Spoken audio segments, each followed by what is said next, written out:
Thanks everyone for being here. Today I want to give you some information about work that I did with my postdoctoral advisor, Viola Sturmer, on how explicitly queuing target and distractor features in search tasks affects perceptual representations of those features. And so, because this is a working memory symposium, I know most of you are probably familiar with the demonstration that telling people to think of anything but a pink elephant usually makes them think of that elephant. And so there's a similar phenomena of interest in the attention literature, investigating whether people can voluntarily suppress distracting information. So can we use a working memory template like that of a pink elephant that we expect to be an upcoming distractor in something like a visual search task to actively suppress that information? Now, there's some work that suggests that we can do something like that, actively suppress items that we expect to appear as distractors using working memory templates.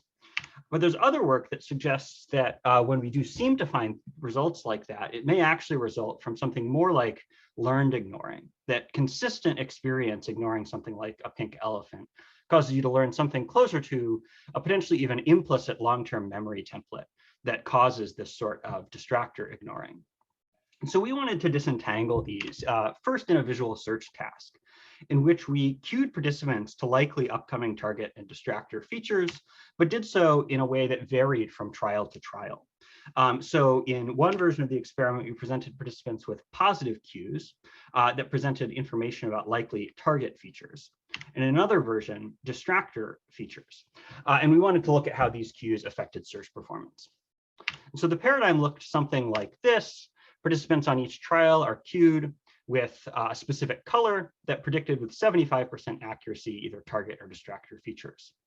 They were then shown an 8-item display like the one you see here, where there was a target Landau C that had a gap on its right or left among distractors with gaps on the top or bottom. They were asked simply to report the location of the target's gap. And now, critically, for reasons that will become important in a moment, each trial had 4 items in each of 2 colors, but throughout the experiment, we used 4 possible item colors, selected 90 degrees apart in color space, as you see here. And so because of these 4 colors being present throughout the task, that means that the queued feature didn't always actually have to appear in the display. So we'll have some trials in which the queue color is present and some in which it's absent. So to get a little bit more concrete with the conditions that we'll be looking at, let's look at an example trial. In the case of positive cues, remember that participants are told to attend towards the target feature, or towards the queue feature, because it's likely to be associated with targets. So if I queue you to purple and then show you this display, remember you're looking for a gap on the right or the left, shouldn't take you long to find it there. And because the target is in the queued color, we consider this a valid trial. We also had neutral and invalid trials. So neutral trials are when you're queued to a color that isn't actually present in the search array, whereas invalid trials are where you're queued to attend towards the feature that's actually associated with non-targets on that trial. So the target's in the other color that's present in the display. And so if you're able to use these sort of varying templates to guide your attention towards a specific color, you should be fastest on the valid trials and slowest on the invalid trials because you're directing attention towards the non-target color in that case. In contrast, we use a very similar design for negative cues, but now you're told to ignore a specific color, right? So if I cue you to purple, purple is likely to be associated with distractors. And so if I show you this display, you'll find the target in the lower right. And this is, again, an example of a valid trial because the queue validly predicts the non-target feature on that trial. So we have the same validity, the valid, neutral, and invalid conditions appearing in the same proportions. And so importantly for this design, it's worth noting that because there's 4 items in each color, both of these types of cues are equally informative to the target's color. They're providing the same sort of information, just in a different format to participants. And so what do we actually find in our results? I'll be plotting response times on the left for positive cues and on the right for negative cues for these 3 conditions. And in the case of positive cues, we find exactly what you would expect to find, a validity benefit as well as an invalidity cost that's consistent with participants directing their attention towards the queued feature. In the case of negative cues, we find the same pattern, but on a much smaller scale. Despite these cues being equally informative to positive cues, we find only a small validity benefit, but it is still significant. Participants are still faster on valid trials than neutral or invalid trials.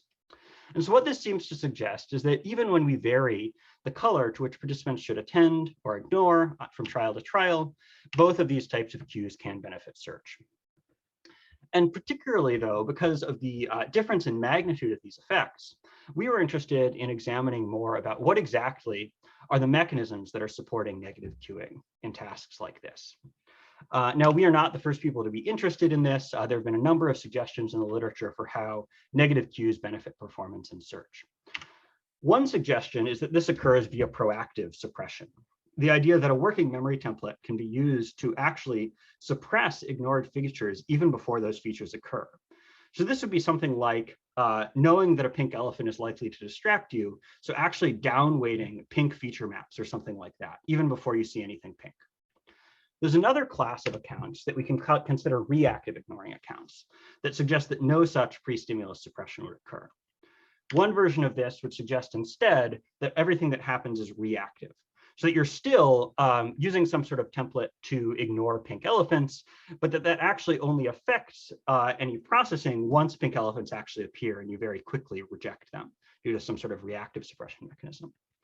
And then there's another class of mechanisms that actually suggests that you should expect to find proactive enhancement so that you're holding a template that you expect to distract you in working memory and actually attending towards it, and that can be used strategically to more rapidly reject distractors when they do actually appear. And so even though you're enhancing these items, because you're doing so in a way to reject them, it may actually benefit your performance ultimately. So in particular, we wanted to disentangle these accounts of proactive suppression and reactive ignoring. And we did that by interleaving a visual search task like that of experiment 1 with a color discrimination probe task.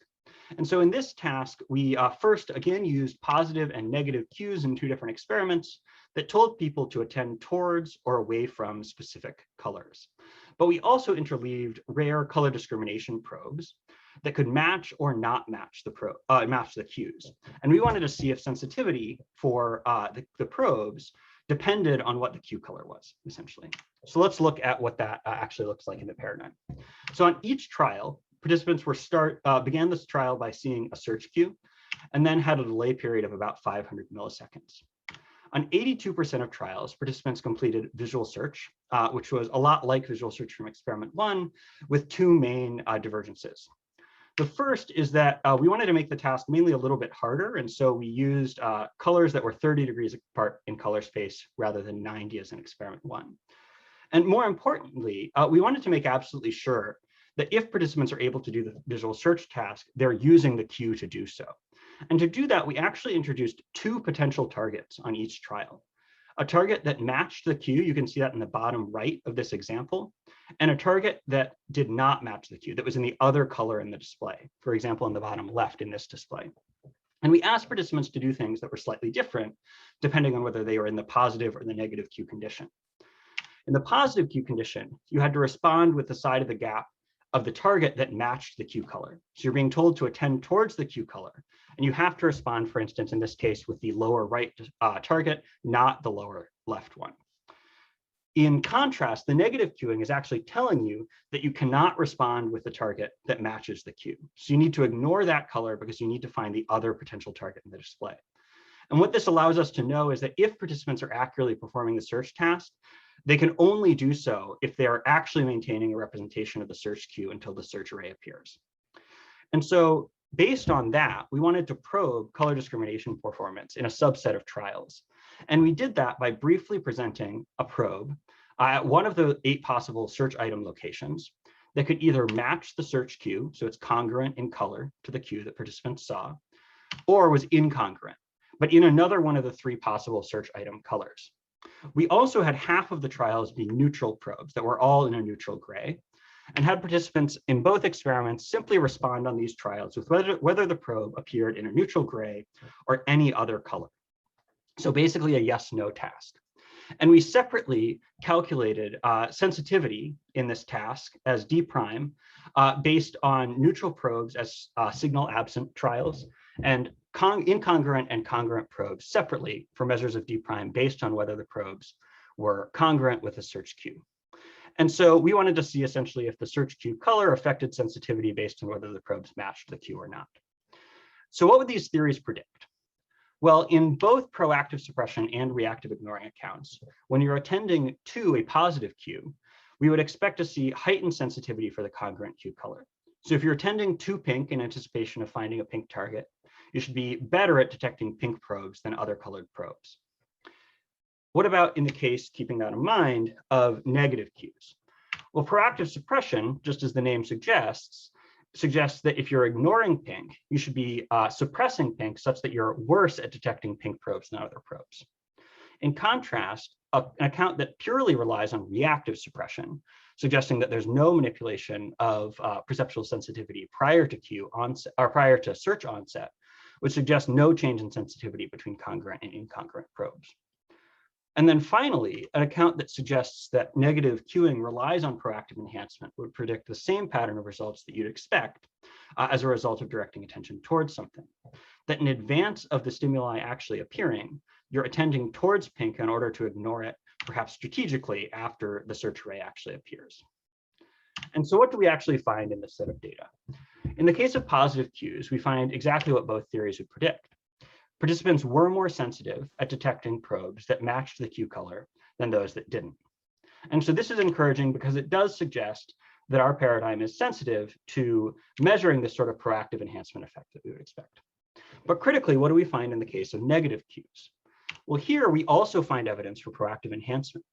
Even though participants are able to effectively ignore this color, while they're waiting to do so, they're more sensitive to detecting probes in that color than in other colors. And so this directly provides evidence against proactive suppression accounts of negative queuing. So what can we take away overall from these studies? Well, the first experiment shows that even when we vary color cues from trial to trial, both positive and negative cues can benefit search performance, suggesting that working memory sorted templates can benefit both ignoring and attending towards specific features. However, both of these processes seem to be able to be supported by proactive enhancement, as shown in experiment 2. And so taken together, these results support reactive ignoring accounts, and due to the enhancement that we find in the case of negative queuing, perhaps specifically template translation accounts that support ignoring of distractors in visual search tasks. So thank you all for your attention. Thanks to my advisor, our funding sources, and the organizers of the symposium for making this event happen.